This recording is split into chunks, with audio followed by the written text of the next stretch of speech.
कहता है, योग का जो प्रथम सूत्र है वो है अथ योगानुशासनम, है ना। आइए हम पूरे अनुशासन के साथ किसी एक कार्यक्रम है उसको हम शुरू करें। जीवन का कोई भी कार्य है वो हम बिना अनुशासन के नहीं प्रतिपादित कर सकते हैं। तो डिसिप्लिन फर्स्ट है।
छोड़ते हुए गर्दन को अपनी सम स्थिति में लेकर आएंगे। पुनः करेंगे एक और चक्र। सांस लीजिए, श्वास छोड़िए,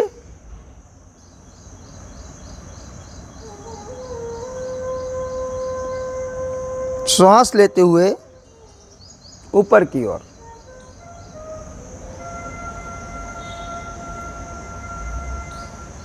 फिर धीरे धीरे सांस छोड़ते हुए सम स्थिति।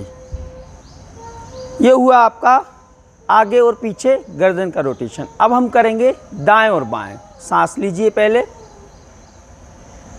यहाँ आपको क्या महसूस हो, वापस आएंगे, बीच मध्य में रुकेंगे, सांस लेंगे, सांस छोड़ते हुए पुनः दूसरी तरफ।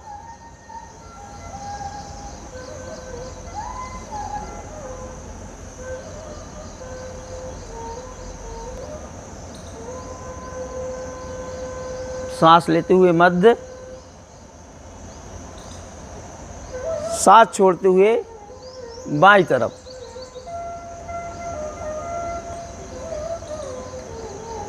सांस लेते हुए मध्य। अब हम गर्दन का पूरा एक रोटेशन करेंगे, इसको फुल रोटेशन। हम सबसे पहले अपनी ठुड्डी या चिन को नीचे की ओर झुकाएंगे। पहले सांस लेंगे, श्वास को छोड़ देंगे और नीचे आ जाएंगे। अब इसको कंधे से कान को ऐसे घुमाते हुए, पीछे से घुमाते हुए सेंटर में वापस आ जाएंगे। गर्दन को सीधा करेंगे। अब बाईं तरफ से करेंगे। सांस छोड़िए, गर्दन चिन को नीचे लीजिए और कान को कंधों से स्पर्श कराते हुए पीछे तक लेकर जाएंगे और मध्य में आप अपनी गर्दन को सीधा कर लेंगे। ये होते आपके 2 चक्र हो गए। गर्दन के बाद हम करेंगे शोल्डर रोटेशन, जिसको हम हिंदी में कहते हैं स्कंद रोटेशन। दोनों हाथों को अपने बाजू से खोलिए, पलटिए, ऊपर की ओर ले जाइए, स्ट्रेच कीजिए, पैर बराबर अपनी स्थिति में रहेंगे, पैरों को बिल्कुल जमीन पर रखेंगे। धीरे से वापस लाइए, पलटिए दोनों हाथों को, वापस लेकर आ जाइए। थोड़ा सा विश्राम कीजिए। इस चक्र को एक बार पुनः करेंगे। पहले श्वास लीजिए, श्वास को छोड़िए, दोनों हाथों को अपने बाजू से ऊपर की ओर लेते हुए हथेलियों को पलटिए, कान की तरफ ले जाइए, स्ट्रेच कीजिए, श्वास लेते हुए अब धीरे धीरे वापस आएंगे।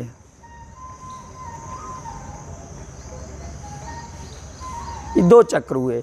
अब हम करेंगे, दोनों हाथों को आप सामने लीजिए,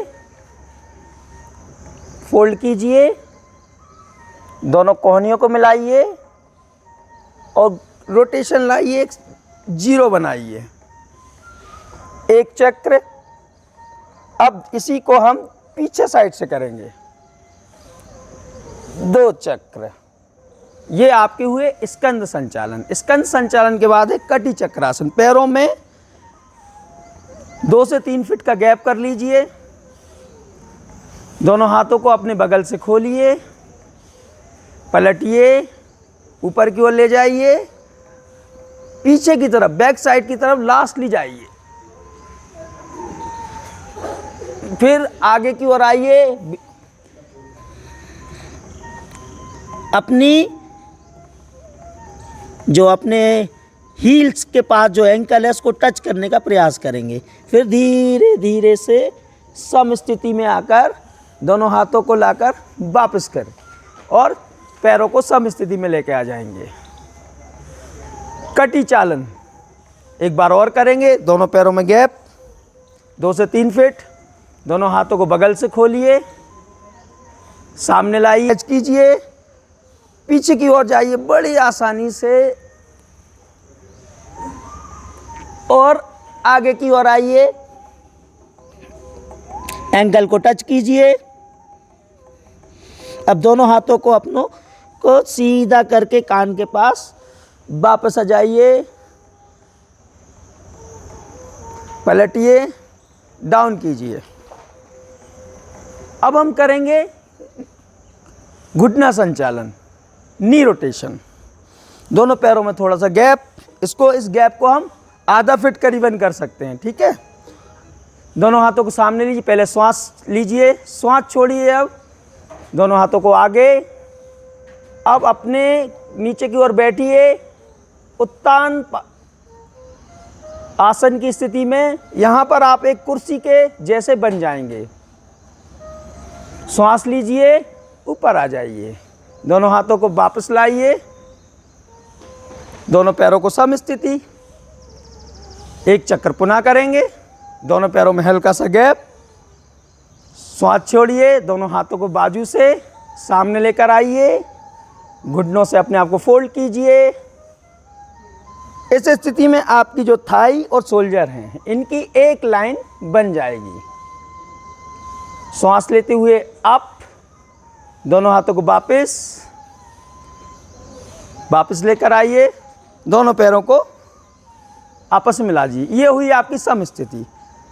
ये करने के बाद अब हम करेंगे योगाभ्यास। योगाभ्यास में सर्वप्रथम जो हमारा अभ्यास है वो है खड़े होकर आसन। 4 तरह से आसन होते हैं।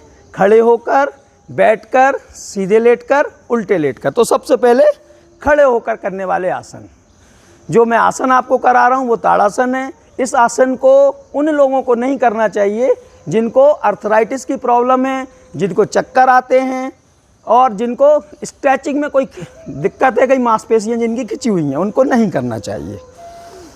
चलिए, पहले श्वास लीजिए, श्वास छोड़िए, दोनों हाथों को बगल से निकालते हुए पलटिए, ऊपर ले जाइए, स्ट्रेच कीजिए, लॉक बनाइए और स्ट्रेच कीजिए और पंजों के बल खड़े हो जाइए। ऐसी वस्तु को देखना है जो हिल ना रही हो।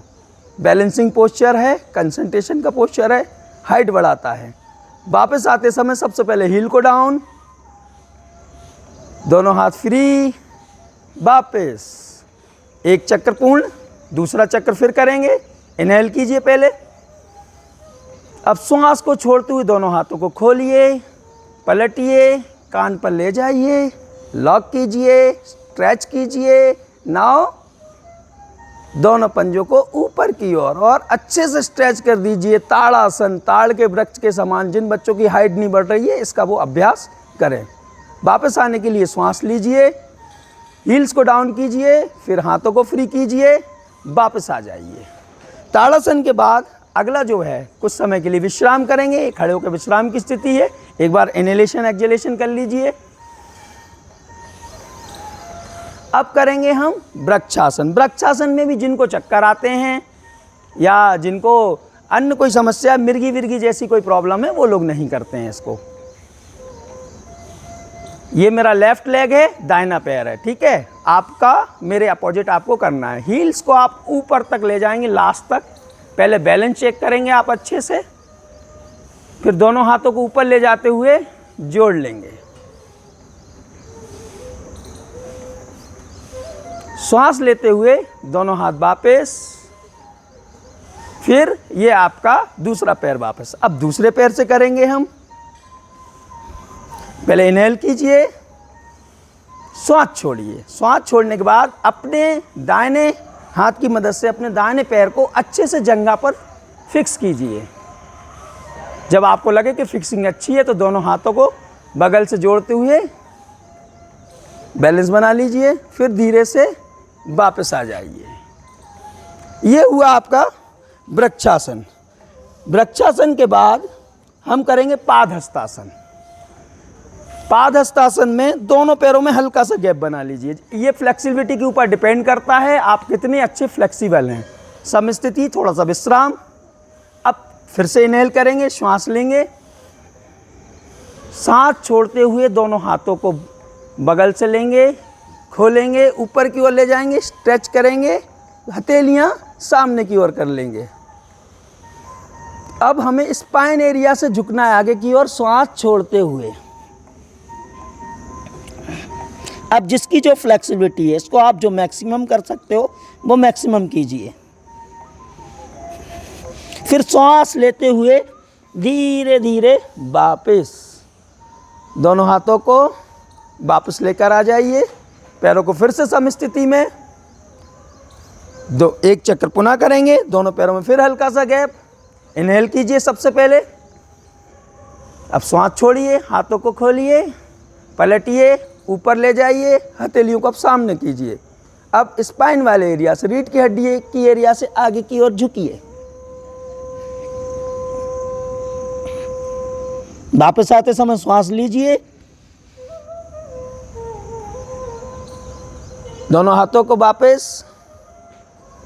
तो ये हुए हमारे खड़े होकर करने वाले आसन। अब जो हम अगले जो आसन करेंगे, इसमें एक आसन और कर लेते हैं, त्रिकोणासन। त्रिकोणासन सबको पता है, पैरों में 2 से 3 फीट का गैप। दाहिने पैर को की जो पंजा है उसको सामने की ओर इस तरीके से कर लीजिए। कर लिया। और ये बॉडी का जो पोस्चर है वो फ्रंट ही रहेगा, सिर्फ पैर घूमिए और अपने एंकल्स के पास अपने हाथ को ले जाइए और इस हाथ के जो ऊपर वाला हाथ है उससे अपने बीच वाली मध्यमा उंगली को देखना है। वापस आने के लिए दोनों पैरों को फिर से आपस में मिला लीजिए, एक चक्र और करेंगे। दोनों पैरों में गैप कीजिए, बाएं पैर का पंजा आप नहीं घूमेंगे, पैर घूमेगा, आप सामने ही रहेंगे। दोनों हाथों को खोल लीजिए, श्वास लेते हुए डाउन, सांस छोड़ते हुए डाउन।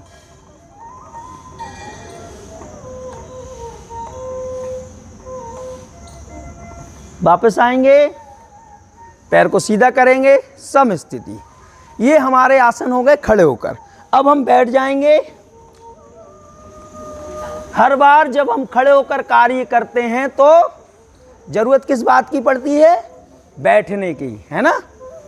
तो खड़े होकर आसन होगा तो अब बैठकर चीजें करेंगे, है ना। अब दोनों पैरों को सामने फैला लीजिए और रिलैक्स पोस्चर। श्वास लीजिए, श्वास छोड़ते हुए अपनी को पीछे छोड़ दीजिए। अब श्वास लेते हुए वापस आ जाइए।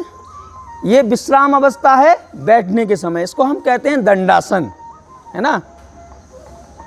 हम कई बार ऐसे पैर फैला के बैठते हैं ना, ये विश्राम स्थिति है हमारे शरीर की।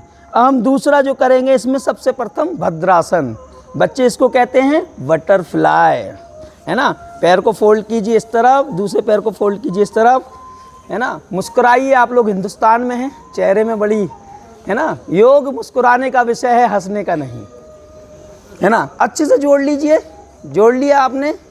अब जिसके घुटने अगर प्रॉपर यहाँ लग रहे हैं तो वो अंतिम स्थिति में अपने आप को हील्स पर बिठा लेगा।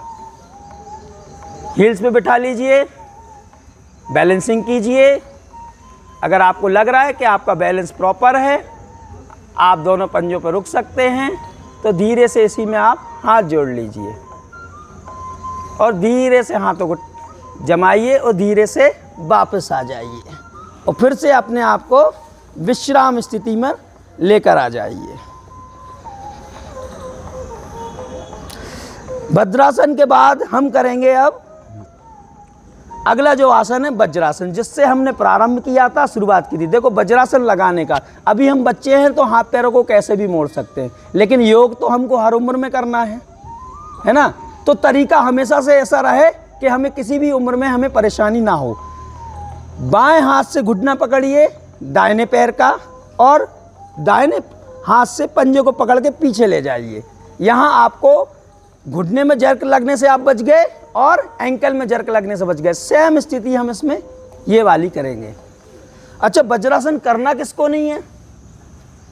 जिनको अर्थराइटिस की प्रॉब्लम है, बड़ी समस्या है, जॉइंट्स पेन एक बहुत बड़ी समस्या है ना। बस घुटनों में दर्द है या आपके एंकल्स में दर्द है, सिर्फ उनको नहीं करना है, बाकी सब लोग। और एकमात्र आसन है, एकमात्र स्थिति है, भुज पास अपने एंकल को रखिए, दाहिना जो हाथ है वो इसके क्रॉस कीजिए और बायां जो हाथ है वो आप पीछे ले जाइए इस स्थिति में। गर्दन वापस। किसको नहीं करना है? आप एक बात समझिए, हमारी जो फिजियोलॉजी है, बॉडी एनाटॉमी फिजियोलॉजी कहती है, जिस चीज़ से हमें जिस क्षेत्र पे फ़ायदा पड़ता है, अगर उस क्षेत्र में कहीं ना कहीं कोई नुकसान है या कोई तकलीफ़ चल रही है तो उस कार्य से नुकसान भी होता है। तो आपको ऑलरेडी उस अंग विशेष पर आपको समस्या है, तो ऐसे आसन को हम उस समय अवॉइड करेंगे। ठीक है, चलिए दूसरी तरफ से पकड़ लीजिए दोनों हाथ। ये आपके स्पाइन को ट्विस्ट करता है। सांस लीजिए, सिर को वापस लाइए, पीछे वाला हाथ, आगे वाला हाथ, दोनों पैर। अब बैठे बैठे भी बहुत काम हो गया है ना। क्यों?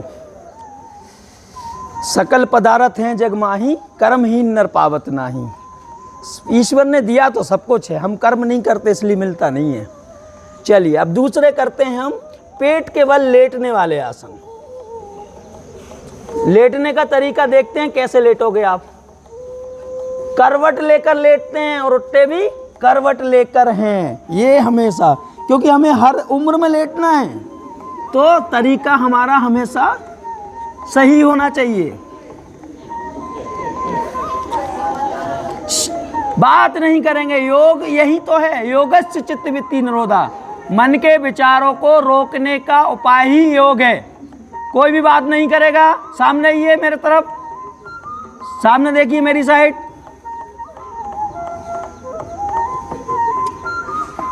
सर्वप्रथम लगाएंगे मकरासन यानी कि मगर आसन। ये रिलैक्सेटिव पोस्चर है, एड़ी अंदर, दोनों एड़ी अंदर, पंजे बाहर। मुझे देख लीजिए अच्छे से। हम लोग मनुष्य हैं, बहुत जल्दी सीखते हैं।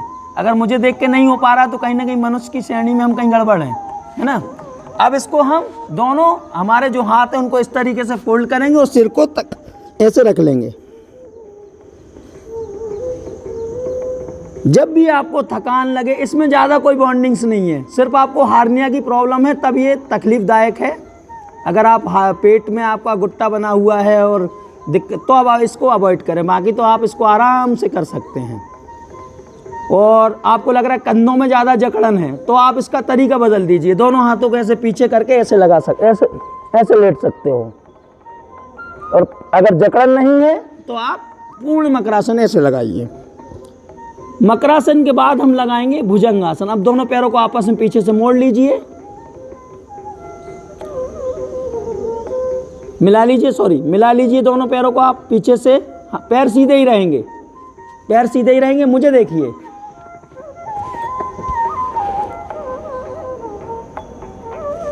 माथे को जमीन पे, दोनों हाथ अपने चेस्ट के समीप लाइए, सांस छोड़ते हुए ऊपर की ओर उठिए, पीठ की ताकत से ऊपर की ओर देखिए मैक्सिमम। धीरे से वापस आइए सांस लेते हुए। एक बार और करेंगे हाथों की मदद से। श्वास लीजिए पहले, फिर श्वास छोड़ते हुए दोनों हाथों की मदद से अपनी पूरी रीढ़ की हड्डी को ट्विस्ट कर दीजिए।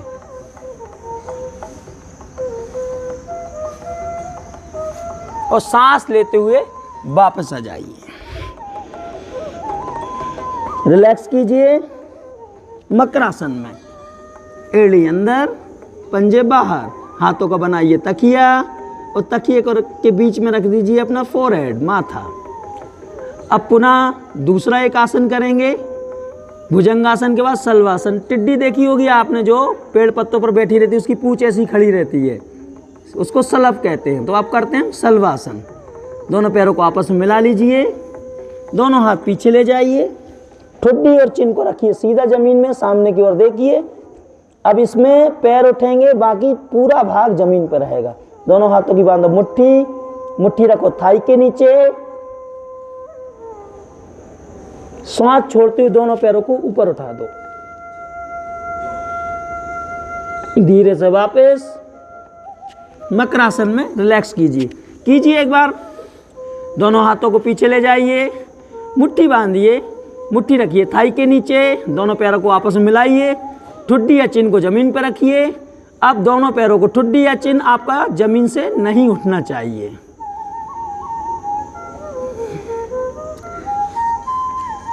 इसके बाद अब हम करेंगे, करवट लीजिए और पीठ के बल लेट जाइए, सेतु बंधासन।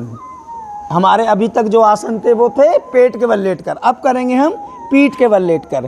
कोशिश करें कि आपका सिर मेरी तरफ रहे ताकि मैं संपूर्ण रूप से आपको दिखाई दूं। धीरे से स्थिति बदल लीजिए, सिर उस तरफ कर लीजिए, पैर मेरी तरफ कर लीजिए तो मैं दिखाई दूंगा आपको। शवासन की स्थिति में हम लेटेंगे। सेतु बंद आसन, मंडली में बहुत सारे सेतु बन गए हैं ना, ब्रिज पोस्चर। दोनों हाथों को अच्छे से जमाइए पहले पास में, घुटनों से पैरों को फोल्ड करके जमीन पे पैर टिका लीजिए अच्छे से, पंजे। श्वास छोड़िए। अब हिप्स और कमर को ऊपर उठा दीजिए। सर्वाइकल प्रॉब्लम जिनको है वो इस पोस्चर को ना करें। सांस लेते हुए धीरे से वापस आ जाइए। पुनः करेंगे एक बार। सांस छोड़िए, हिप्स और बैक को पूरा उठा दीजिए। कोशिश कीजिए कि आप अपने चाहो तो एड़ी के पास एंकल एरिया में आप अपने हाथों से पकड़ भी सकते हैं। वापस आ जाइए।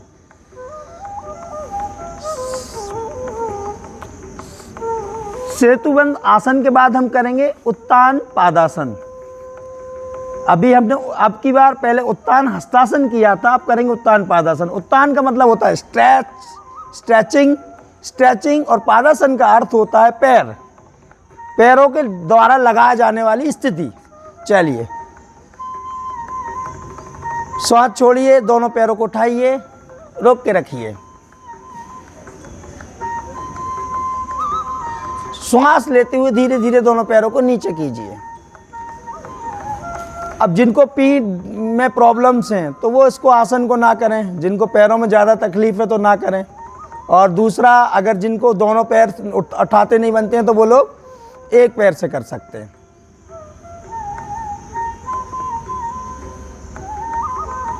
वापस आ जाइए। उत्तान पादासन के बाद हम करेंगे अर्ध हलासन। अर्ध हलासन में आपको, पूर्ण हलासन में हम पैर जमीन से यहाँ टिका देते हैं, लेकिन अर्ध हलासन में हमको पैर सिर्फ इस स्थिति तक लेकर आना है। श्वास लीजिए, श्वास छोड़िए, पैरों को उठाइए 30, 60, 70, 90 एंड अप। फिर धीरे धीरे धीरे धीरे वापस आइए। सर्वाइकल और हार्निया वालों को इसको अवॉइड करना है, ठीक है। अगला जो आसन है पवन मुक्तासन। ये बड़ा लाभदायक आसन है। पवन नाम समझ में आ रहा होगा आपको, वायु। मुक्त मतलब फ्री, है ना, फ्री करने वाली, है ना, वायु को फ्री करने वाला। तो कई बार साउंड आ जाते हैं, है ना, कोई दिक्कत नहीं है, उसी कार्य के लिए बना हुआ है। दोनों घुटनों को फोल्ड कीजिए, पेट की तरफ लेकर आइए, लॉक कीजिए, प्रेस कीजिए और सांस छोड़ते हुए सिर को घुटनों की तरफ ले जाइए। सबसे पहले सिर को वापस लॉक फ्री करेंगे, पैरों को फ्री कर लेंगे।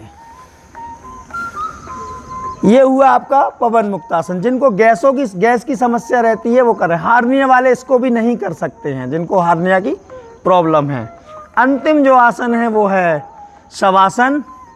पूरे शरीर को ढीला छोड़ दीजिए, दोनों पैरों में गैप 1 से 1.5 फीट का, हथेलियां आसमान की ओर, आंखें पूरी तरह बंद, पूरा ढीला छोड़ दीजिए अपने आप को, बिल्कुल आराम की स्थिति में। योग का ये ऐसा आसन है जिसको मैं प्रथम आसन और अंतिम आसन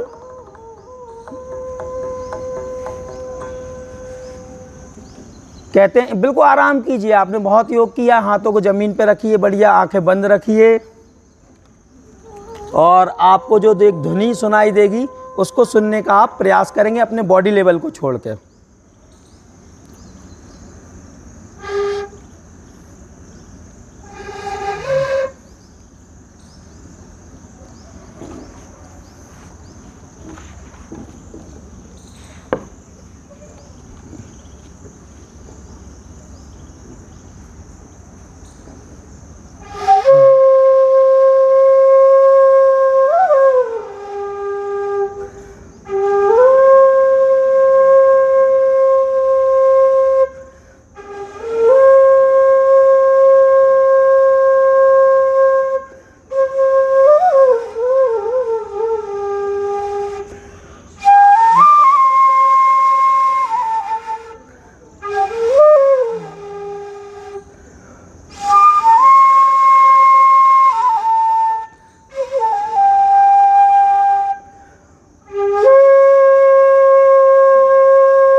धीरे धीरे ध्यान अपने शरीर पे लगाइए, हाथों पैरों की उंगलियों को हिलाइए, गहरी गहरी सांसें लीजिए,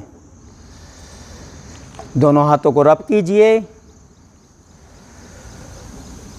अपने चेहरे पर लगाइए, करवट लेकर सीधे बैठ जाइए।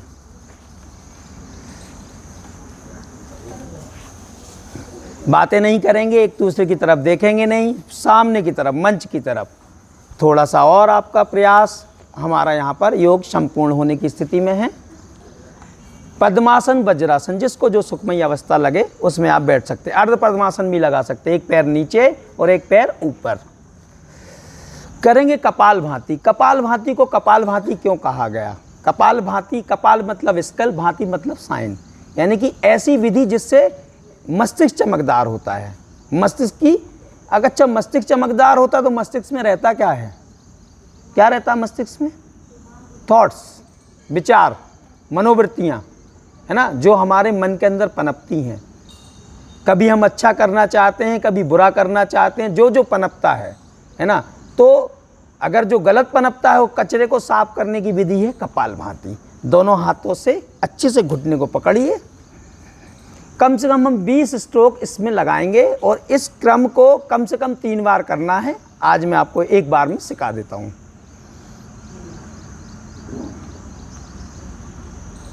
पहले श्वास लीजिए, श्वास छोड़िए।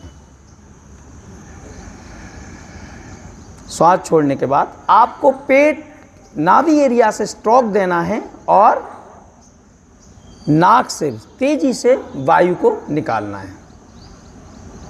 मुंह बंद रहेगा इस स्थिति में। आप मुंह को, लिप्स बिल्कुल बंद रखेंगे। शुरू करें।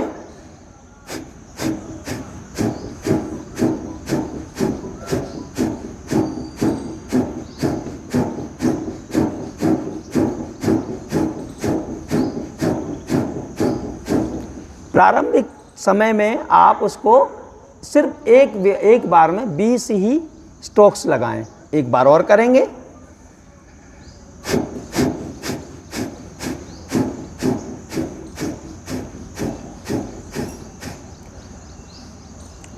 गहरी सांस लें, गहराई से सांस लें।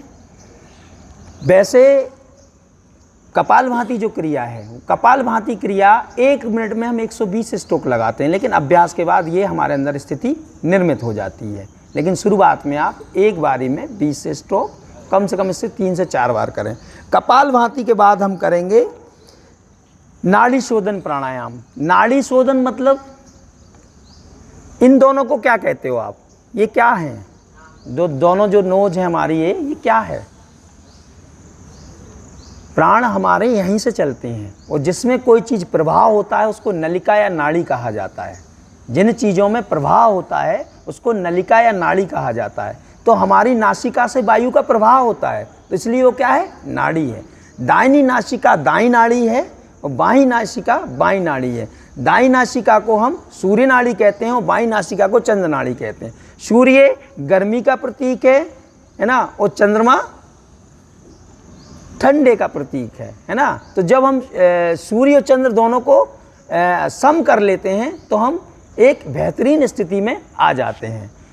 इसी तरीके से हमारा जो अंगूठा है वो सूर्य को बिलोंग करता है और ये जो हमारी उंगली है मध्यमा के पास वाली, रिंग फिंगर जिसको कहते हैं, ये चंद्रमा को बिलोंग करता है। तो अब हम अनुलोम विलोम कैसे करेंगे?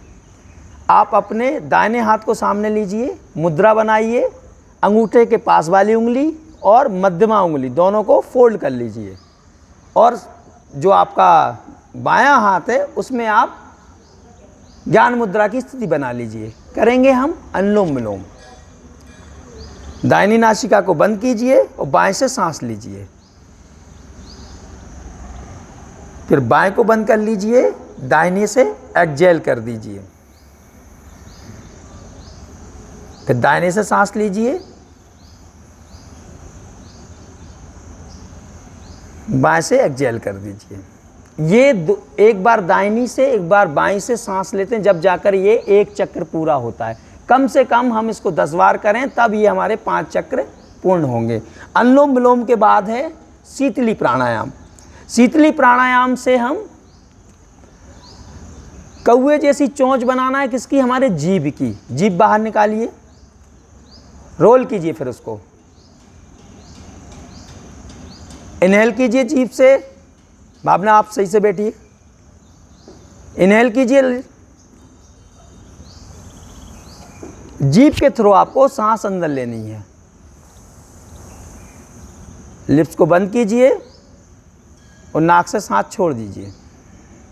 ये शीतली प्राणायाम नाम से समझ में आता है, कंठ में शीतलता प्रदान करता है। मॉइस्चर्स को हमारे, जब हमारा कंठ सूख जाए, पानी की व्यवस्था ना हो, तो हम वातावरण के मॉइस्चर्स को हम जीभ से लेकर हम अपने अंदर की प्यास को, अपने अंदर कंठ की ठंडक को ठीक कर सकते हैं। एक बार और करेंगे।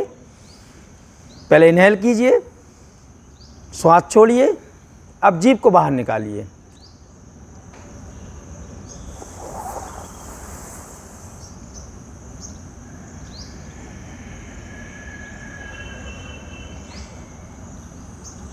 ये हुआ आपका शीतली प्राणायाम। अगला प्राणायाम है भ्रामरी प्राणायाम। भ्रामरी को भ्रामरी इसलिए कहा गया कि जो भ्रमर होता है, भंवरा, वो जो गुंजायमान करता है, हम उसी स्थिति में हम इसको गुंजायमान करेंगे। श्वास लीजिए, हल्के से लिप्स को खोलिए, बहुत हल्का सा साउंड कीजिए।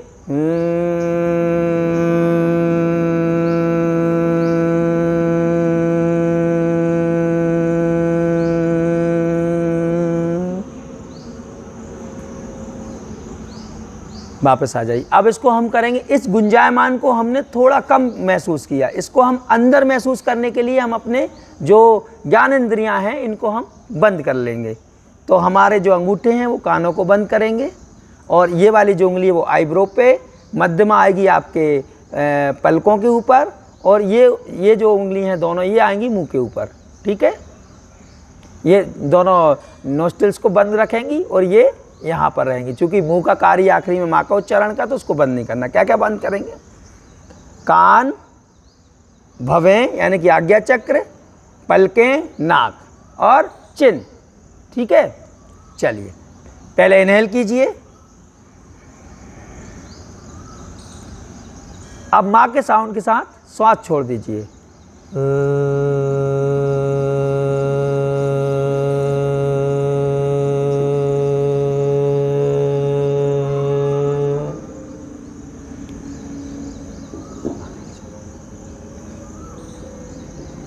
एक बार और कीजिए।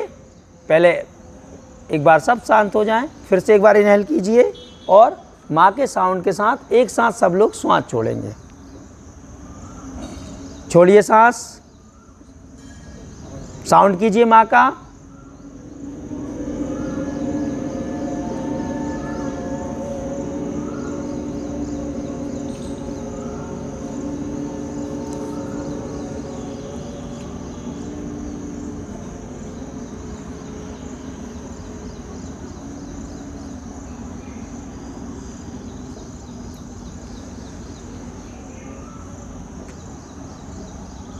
चलिए वापस आ जाइए। मन बहुत शीतल हो चुका है, मन में बड़ी शांति आ चुकी है। तो अब हम कर लेते हैं ध्यान। 2 मिनट का ध्यान है। ध्यान लगाने के लिए हमें प्रत्यक्ष, अप्रत्यक्ष या अनुमानित किसी चीज़ की आवश्यकता नहीं है। हमारे पास जो प्राणवायु है, सांस जो हमारे पास, श्वास जो हैं, श्वास पर श्वास जो है, हमारा मन, हम सांस अंदर जा रही है, सांस बाहर आ रही है, उस पर लगाएंगे। एक सुविधाजनक स्थिर सुखमासनम, जो स्थायी और सुखदायी अवस्था हो, उसमें बैठ जाएं। ज्ञान मुद्रा लगा लें, इनहेल करें, आंखों को बंद कर लें। अब अपना ध्यान आप अपनी श्वासों पे लगाइए। आंखें बंद रखें, पलकों से सांस अंदर जा रही है, सांस बाहर आ रही है। पूरा ध्यान आपका अपनी श्वासों पर रहेगा। फील कीजिए, श्वास जा रही है, श्वास बाहर आ रही है। श्वास अंदर जाते समय हमें अपने नोस्ट्रिल्स पर ठंडा ठंडा फील हो रहा है। श्वास बाहर आते समय हमें अपने नोस्ट्रिल्स पर गरम गरम फील हो रहा है। इस फीलिंग के साथ इनहेल कीजिए, एक्सहेल कीजिए। अब अपना ध्यान बाहर के वातावरण में एक पक्षी की आवाज़ आ रही है, उस पर लगा दीजिए।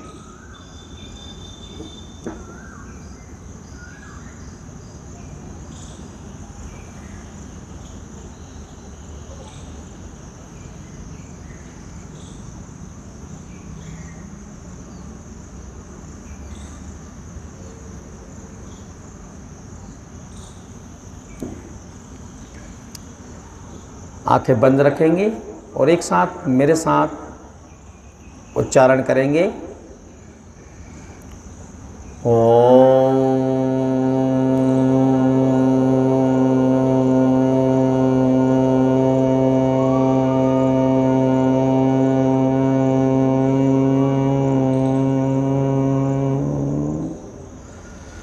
ओम शांति ही शांति ही शांति ही। दोनों हाथों को रब कीजिए, घर्षण क्रिया कीजिए अच्छे से।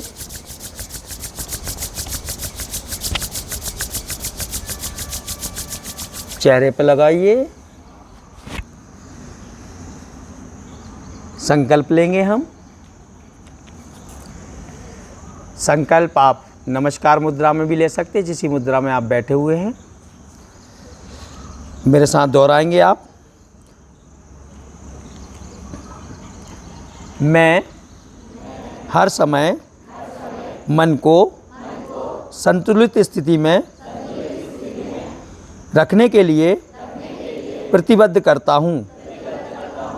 इस स्थिति में मेरा विकास अपनी पूर्ण संभावनाओं तक पहुँचता है। मैं अपने संपूर्ण जीवन में योग का अभ्यास करूँगा। जय हिंद, जय भारत। विश्राम। अब आप अपनी स्थिति से उठ सकते हैं और बिना आवाज़ के धीरे धीरे बाहर निकल जाएं।